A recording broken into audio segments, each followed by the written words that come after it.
अच्छे यूनिवर्सिटी में जा रहे हैं। अभी एक देखिएगा केबीसी में जीत के आए हैं, उनका कहना था कि सर के पास जाने के पहले रिजल्ट लेके जाना पड़ता था। अपने स्टूडेंट ही हैं कि अगर सबसे अगर मिलते रहे तो मेरी भी मजबूरी हो जाएगी, क्लास छूट जाएगा, फिर तो थोड़ा सा उसको मैनेज करने में थोड़ा सा टाइम लग जाता है। देखिए आप सब लोग जो पढ़ाई कर रहे हैं, ये शिक्षा कितना जरूरी है ऐसे समझिए, एक घोड़ा देखे ना, घोड़ा, उस घोड़े पे अगर आपको बैठा दिया जाएगा बिना लगाम का, तो घोड़ा आपको कहां ले जाके फेंक देगा पता नहीं चलेगा। तो घोड़ा मजबूत होने के साथ साथ लगाम भी जरूरी है कि नहीं है? बिना लगाम का घोड़ा कहां फेंक देगा आपको पता नहीं चलेगा। तो संसार में ये जो घोड़ा है ना, इस आज कलयुग में, वो धन है। अगर आपके पास धन नहीं है ना, तो आपको चलना मुश्किल हो जाएगा। एक समय आने के बाद आपको लगेगा 5 दिन आप अपने मकान मालिक को किराया मत दीजिए, कहेगा दूसरा लॉज खोज लो। होता है कि नहीं होता है? तो क्या आपके पास शिक्षा नहीं है क्या नहीं है? वैसे गड़बड़ है। तो पैसा वह घोड़ा है जिसको चलाने के लिए शिक्षा रूपी लगाम चाहिए, शिक्षा रूपी लगाम। क्योंकि अगर केवल पैसा आ गया और शिक्षा नहीं रहेगा तो आप रावण की तरह अहंकारी हो जाएंगे। रावण के पास शिक्षा भी था, लेकिन क्या आ गया था? अहंकार आ गया था। तो दोनों आपके हाथ में जरूरी है। शिक्षा एक ऐसा चीज है कि जब आप खुशहाल रहते हैं, सब चीज से संपन्न रहते हैं, धन दौलत कामयाबी सब आ जाती है, साथ में शिक्षा हो जाता है, तो शिक्षा समृद्धि का श्रृंगार होता है। तो श्रृंगार आभूषण का काम करता है। देखिएगा कुछ लोग बड़े धनवान होंगे, पढ़े लिखे भी होंगे, आचरण बड़ा खराब होता है, तो अगर उनमें सही मायने में शिक्षा होगा तो उनका एक तरह का श्रृंगार होता है। और शिक्षा एक ऐसा चीज है जो गरीबी में आपको शरण देता है। गरीबी में आपको क्या देगा? शरण देगा। आप में से कोई बहुत बड़ा अमीर घर से नहीं होगा, लेकिन किसके शरण में है आप? शिक्षा के शरण में आए हैं कि नहीं? आपको उम्मीद है ना कि यही शिक्षा आपको पार लगाएगा और बुढ़ापा तक यही शिक्षा आपको सहारा बनेगा। अगर आप कामयाब हो गए, सब कुछ बेहतर हो गए, एक अच्छे समाज का निर्माण करते हैं, तो इसलिए शिक्षा बहुत जरूरी है। अगर बिना शिक्षा आपने अपनी जीवन की शुरुआत की तो भले आप पैसा कमा लेंगे या कुछ कर लेंगे, लेकिन वो वैसा ही है जैसे एक बड़ी इमारत बना दिए और नींव खोदना भूल गए, बुनियाद अच्छा से नहीं बनाए। तो शिक्षा जीवन का एक बहुत बड़ा बुनियाद है, उससे कभी खिलवाड़ नहीं कीजिएगा। और शिक्षा का अर्थ क्या होता है कि अपने अंदर एक समझ विकसित करना। उद्देश्य शिक्षा का कि कभी विकट परिस्थिति आए तो हम एक अच्छे ढंग से इससे निकल सकते हैं। लेकिन अगर केवल आप एग्जाम पास करने के लिए पढ़ रहे हैं तो उस शिक्षा का कोई मतलब नहीं बनेगा, कोई मतलब नहीं बनेगा उस शिक्षा का। क्योंकि शिक्षा अगर ज्ञान के लिए नहीं बल्कि केवल और केवल नौकरी पढ़ने के लिए करिएगा तो नौकर बन के रह जाइएगा। लेकिन जब शिक्षा ज्ञान के लिए कीजिएगा तो नौकरी तो एक साधन है परिवार चलाने के लिए। लेकिन बहुत बार आप देखिएगा, हम सारे बच्चों से कहते हैं कि आप सब नौकरी इसलिए लीजिएगा कि फिलहाल आपके परिवार को जरूरत है पैसे की और पड़ोसी को जरूरत है कामयाबी के तमाचे की। जब ये हो जाएगा जब भारत में पड़ोसिया सब बड़ी जरता है, सब वो तुम लोग को पढ़ने नहीं देता होगा, सब लड़की लोग के साथ भी होता है कि नहीं होता है। और जब हाल तुम लोग पढ़ रही हो, माता पिता से ज्यादा वो पूछता है सब, क्या कर रही है बबनिया, तोरा कौन सी दिक्कत है रे? नहीं समझ में आ गया? कोई देर पूछे तो कहना ना कि एक महीने का हॉस्टल का दे दीजिए रेंट, भाग जाएगा वहां पे, चिंता करने आएगा से एक रहेगा सब भारत में जरन खोर। तुम लोग से देख देख अजीब, भाई तुम्हारी कामयाबी है, माँ बाप तुमको पढ़ा रहे हैं, कितना मेहनत से पिताजी पैसा दे रहे हैं, पड़ोसी सबको ढेर चिंता होता है। तो कामयाबी किस लिए? पहले खुद को स्टेबल करना है और दूसरा उन पड़ोसियों का मुंह बंद कराना है। हम अगेन कह रहे हैं, शिक्षा का उद्देश्य केवल नौकरी पाना नहीं है। जब ये हो जाए तो इस शिक्षा के दम पर आप एक अपना बढ़िया से कोई एंटरप्रेन्योरशिप, कोई उद्यमी, कोई व्यापार, कोई बढ़िया बिजनेस रखिएगा पैरेलल, और उसमें उन लोगों को नौकरी दीजिएगा जो नहीं पढ़ सके। केवल आप अपना पढ़ के नौकरी ले लिया, आपका जिंदगी पूरा। वो जो 140 करोड़ हिंदुस्तान वाले हैं, उस किसके भरोसे छोड़ोगे जी? अरे वो अपने देश वाले हैं। तो तुम्हें क्या करना है? शिक्षा लेके अपने सेटल होना है। फिर एक चाहे छोटा हो, कोई भी चीज छोटे से शुरू होती है। कोई भी चीज किससे शुरू होती है? छोटे से शुरू होती है। उसमें आप उन लोगों को रोजगार दीजिएगा जो छोटे मोटे काम करने के लिए दूसरे राज्यों में भटकते हैं। कम से कम जीविका चलाने के लिए अपना राज्य ना छोड़ना पड़े। राज्य छोड़ना है तो सुंदर पिचाई की तरह जाओ, बड़े बड़े मैनेजर, एग्जीक्यूटिव डायरेक्टर, सीईओ बन के जाओ तो ठीक लगता है, लेकिन अगर जिंदगी जीने के लिए 12-15 हजार रुपए के लिए जाना पड़ता है तो ये अफसोस होता है। तो हम आपसे कहते हैं कि पहले नौकरी लेना है, फिर एक छोटा सा बिजनेस सेटअप करना है। इससे दो फायदा, एक आप ऐसे लोगों को भी रोजगार दे सकते हैं जो पढ़ाई नहीं कर पाए, दूसरा कल को कोई आपको धमकी देगा, कोई सीनियर, कोई नेता, कोई मंत्री कि हाई करो नहीं तो सस्पेंड कर देंगे, तो जेब में ले रहिएगा टर्मिनेशन लेटर, फेंक दीजिएगा, मुंह पर रख लो, तोरा से देर हम होने से कमाते हैं। पैसा आपको कमाना है, रिश्वत से नहीं। बिजनेस कर लीजिएगा, 4 गुना कमाइएगा उससे, अब फेंक के मारिएगा उस पर, ताकि आने वाले समय में ये पूरे डिपार्टमेंट में ये चीज हो जाए कि केजीएस का पढ़ा लिखा है, केकरो न सुनेगा, जो है वो सुनेगा। समझ में आया कि नहीं आ गया?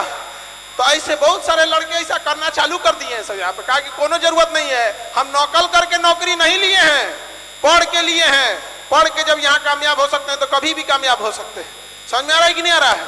तो याद रखिएगा, रिश्वत लेके पैसा कमाना है कि बिजनेस कर लीजिएगा, केवल नौकरी पे रुक जाना है, हाँ आगे बढ़ना है। समझ में आ गया?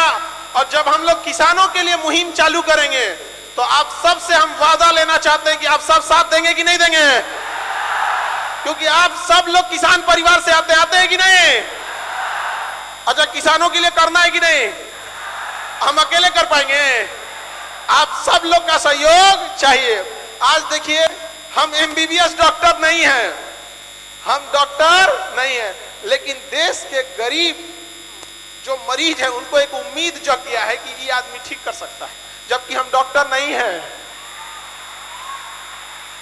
लेकिन पहली बार किसी ने सोचा था कि मेडिकल में कोई गरीब सर उठा के इलाज करा सकता है। पहली बार एक गरीब को कोई मरीज नहीं बोलेगा, गेस्ट बोलेगा। अब कोई ये नहीं बोलेगा कि पेशेंट नंबर 40, नहीं, गेस्ट नंबर 40, तब वो आएंगे यहाँ पर। पहली बार ये हुआ है कि नहीं हुआ? और मेडिकल तो अभी बस शुरुआत है, अंतिम मंजिल तो किसानों को सुधार करना है, और सुधार करके रहा जाएगा। बस आप लोग का सहयोग की जरूरत है, एकदम रहेगा कि नहीं? अभी इसके बाद नीट वाले बच्चे आ रहे हैं, अरे वही तो अपने मेडिकल हॉस्पिटल के रीढ़ है सब। जब हम लोग इसकी दिमाग में आइडिया आया था कि कैसे हम लोग किसी गरीब को भी इलाज करा सकते हैं, तभी हमने उस समय 2023 में ही नीट का बैच क्या किए थे, स्टार्ट किए थे। तो उस समय लोगों को लग रहा था कि काहे नीट का बैच स्टार्ट किए थे। अब समझ में आ रहा है कि काहे स्टार्ट किए थे। उधर बनेगा डॉक्टर और इधर खुलेगा हॉस्पिटल, न उसको बेईमानी का शौक, और इधर तो भारत में केकरो से पूछोगे कि खान सर बेईमानी करेंगे तो दुश्मनों मेरा कहेगा कि ना ना, वो आदमी कोई सो है लेकिन बेईमान नहीं है, बोलेगा कि नहीं बोलेगा? जो पानी पी पी के भी गरियाता होगा ना, वो भी कहेगा कि ना बेईमान नहीं है। अब हर ये तो होते रहता है, ये देश है। लोगों ने सीता मैया को अग्नि पे बैठा दिया, तो हम कोने डेगची के मसाला है भाई, हमरा छोड़ेगा? लेकिन ऐसे लोगों पे ध्यान नहीं देना होता। ये शुरू से थे सब, शुरू से पैरासाइट की कोई कमी नहीं है। बोलते रहे कोई, जवाब बराबरी को दिया जाता है, छोड़ते रहना चाहिए। समझ में आ गया कि नहीं आ गया? आपको किसी को माचिस से नहीं जलाना है, कामयाबी से जला देना। आप सब लोग का गांव में कुछ ना कुछ ऐसा होगा जो इस इंतजार में बैठा होगा कि तुम असफल होके आओ, तुम्हें ताने मार मार के जीने नहीं देगा। लड़की लोग को तो खास करके, तुम्हारे घरे में 2-4 को मिलेगी, सब रिश्तेदारे में मिल जाएगी, सब नहीं मिल जाती है सब। और ये बेचारी सबको तो एक तो अच्छा, हॉस्टल भी इन सब का महंगा है। अच्छा, काज ने कहा हॉस्टल वो महंगा है लड़की सबका, जबकि कम खाती है, सही सबका सस्ता होना चाहिए। तो तुम लोग लड़बे नहीं करती हो, अपने लिए लड़ना सीखो। याद करो, आज से 1 साल पहले से कई बार आप हमारे मुंह से ये सुने होंगे कि सरकार जीएसटी ज्यादा ले रही है मेडिकल इंडस्ट्री पे।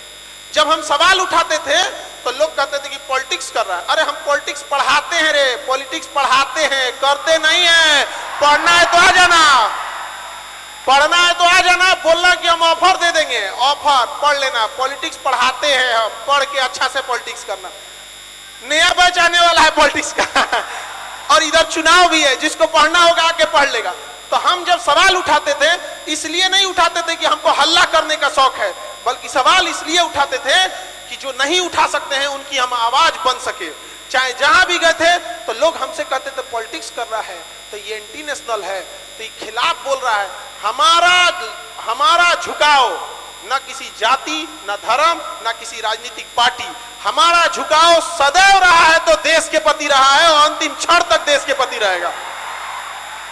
जब हम बोलते थे कि जीएसटी महंगा है, तो बहुत सारे लोगों के जैसे पॉडकास्ट वगैरह होता है ना, तो कुछ लोग उसको काट देते थे, कहते थे कि सर आपको डर नहीं लगता था जीएसटी पे बोलने के लिए, लेकिन हमरा डर लगता है, आप हमारे चैनल पे आके बोल दिए हमरा कुछ हो जाएगा, वो काट देते थे लोग। लेकिन आप बताइए आज जीएसटी कम हुआ कि नहीं हुआ? हुआ कि नहीं हुआ कम? तो लड़ना सीखो। माँ भी अपने बच्चे को तब तक दूध नहीं पिलाती है जब तक वो चिल्लाता नहीं है। ये देश तुम्हारा है, अपना अधिकार मांगना नहीं, छीन के ले लो अपना अधिकार। याद रखना, तुम्हारी वफादारी केवल किसके प्रति होनी चाहिए? देश के प्रति। आज जीएसटी कम हुआ कि नहीं हुआ? वह दिन दूर नहीं जब शिक्षा से 18% जीएसटी नहीं खत्म करा दिया गया तो तुम कहना यहां पर खत्म करके रहा जाएगा, क्योंकि पढ़ने का अधिकार और जीने का अधिकार गरीबों को भी है। ना पढ़ाई महंगा होने देंगे, ना मेडिकल महंगा होने देंगे। अकेले लड़ेंगे। एजुकेशन में कर दिए कि नहीं कर दिए? अरे कुछ दिन रुको, ना मेडिकल में कर दिए तो कहना, नहीं कर दिए तो तुम कहना। यहां पर एक गरीब जब आएगा तो भारतीय मेडिकल इंडस्ट्री की खराबी जानते हो क्या है? एक मरीज उसके पीछे 4 गो के देखे वाला। जानते हो क्यों?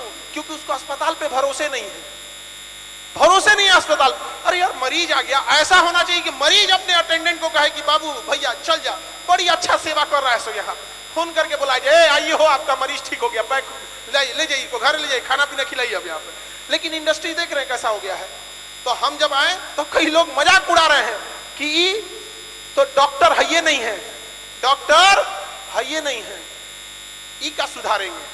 अरे बाबू, शिक्षक वह होता है जिसके गोद में निर्माण और प्रलय खेलते हैं। यहाँ पर बहुत हो गया, यहाँ पे लुटाई अब नहीं होगा। यहाँ करके दिखाए लो कि नहीं दिखाए लो? यहाँ पे केवल हम लोग नेता थोड़े हैं जो कह देंगे और करेंगे नहीं। इधर बोले उधर काम स्टार्ट हो गया। नेता और शिक्षक में अंतर होता है, नेता बोल के भुला जाता है। नहीं समझ में गया? अच्छा, अजब चीज है। एक नेताजी से हमारा थोड़ा सा बकझक हो गया था। हम उनसे कहें सुनिए ना, अब कहीं कोई बोलेगा नेता पे तो 10 आदमी सुनेगा कि हाँ, कहेगा हाँ ठीक है बोल रहा है नेता को। लेकिन शिक्षक के बारे में बोलेंगे तो 10 आदमी आप ही के बीच से कहेगा शिक्षक को काहे बोल रहे हैं? क्योंकि केवल हम नहीं, प्राचीन से ही देखिएगा तो भारत में शिक्षकों ने जो सुधार जो करने का प्रयास किया वो शुरू से ही किया है। तो आप सब लोग का भी सहयोग इस सब में जरूरी रहता है, और आप लोग के ही सहयोग से तो हम लोग हैं। वरना आप नहीं रहेंगे, तो आप लोग का सहयोग नहीं रहेगा तो हम लोग किसी काम के हैं? तो शिक्षक और विद्यार्थी एक दूसरे से प्रति अनुपूरक होते हैं, एक दूसरे के क्या होते हैं? पूरक। Thank you.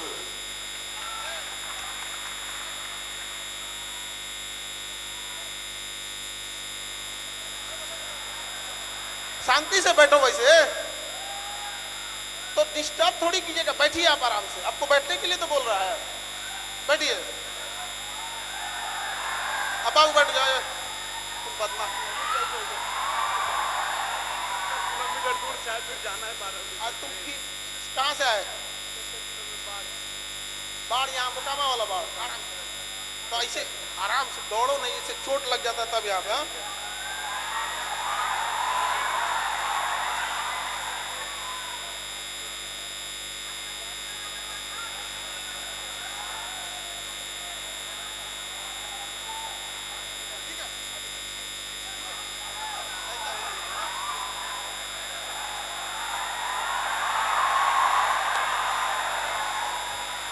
अरे ऐसे नहीं दौड़ना, चोट वोट लग जाएगा। और पता नहीं कुछ कूद पान के ऐसे भागा है। सर इस बीच में कुछ कहना चाहूंगी। अभी जो खान सर ने किया ये करते आए हैं, जो ज़रूरतमंद है, जिनको दिक्कतें हैं, जिनको मुश्किलें हैं, तो उसके लिए खान सर कितने भी बिजी, उनके लिए वो कभी ना बिजी होते हैं ना वो कभी पीछे हटते हैं। तो खान सर के लिए एक पंक्ति में कहना चाहूंगी, यही जुनून यही ख्वाब मेरा है, यही जुनून